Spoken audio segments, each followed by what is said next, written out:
13 Easy Strategies to Free Your Mind and Manage Your Emotions. Even though we don't tend to relate them, manual activities can be a big help when we need to clear our mind and bring order to our thoughts and emotions. Learn more in this video. It's not easy to free your mind. After all, your brain is not like a drawer that you can just empty and fill when you feel like it. This is mainly because there are many emotions that take away your inner peace, balance, and the ability to stay centered on what is important. More often than not, there are negative emotions. Factors like anxiety and long periods of stress often cause us to feel frustrated, exhausted, and even angry at the world. This has happened to us all at some point. You get home and you can't relax because your mind is constantly being filled with multiple persistent thoughts, a whirlwind of anxiety, headaches, and a bad mood that just won't go away. If you go through phases of feeling like this and you don't know how to deal with such a draining state, here are some simple pieces of advice you could try putting into practice. They really help. Find out what emotions are tormenting you. Before starting these exercises,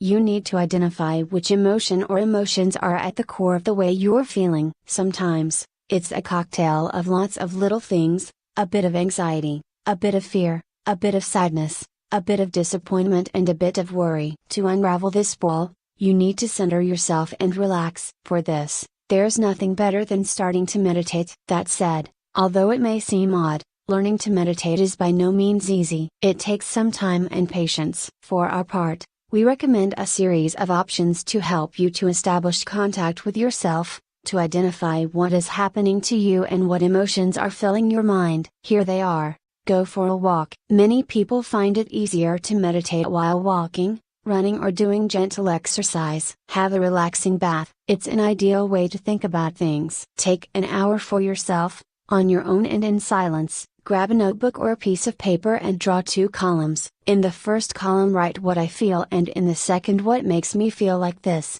Do the exercise calmly. Be honest with yourself. How to free your mind according to the emotions you find within. 1. You feel anger or rage. Take pieces of colored paper and tear it into strips. Do it slowly, focusing your attention on the task. When you've ripped them up and turned them into strips, braid the strips. Little by little, you will find a solution to your anger. 2. You need to understand something. Paint mandalas. It will allow you to come into contact with your thoughts, calmly and without rushing, while you color in the shapes of the mandalas. Little by little, you will find the answer. 3. You feel sad. Draw trees with long roots and high branches that reach the sun. 4. You feel anxious. Make a ragdoll. As you create each part, you will find a certain peace in identifying yourself with this human form that you have created with your own hands. 5. You feel worried. If you feel worried, it will help you a lot to practice origami. This delicate art consists of folding paper without using scissors or glue,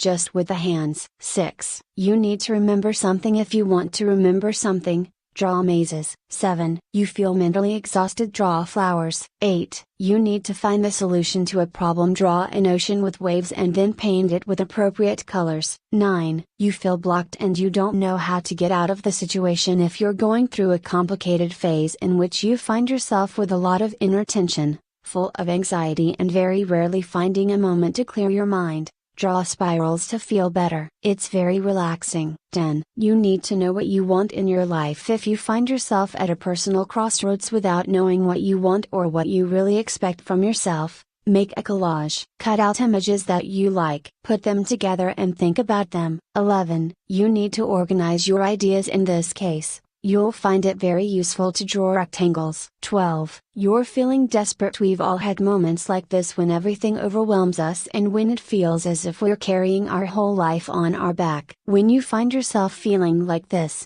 it can be very cathartic to draw paths. Draw trails and paths that get cut off but that are joined by strong bridges. 13. You find yourself annoyed. Being annoyed is not as intense as rage. It's a bothersome state, like a cloud that fills us with negative sensations that we can't get rid of. Each time this happens to you or you find yourself in this state, it's useful for you to take colored pencils and draw lines along an empty page.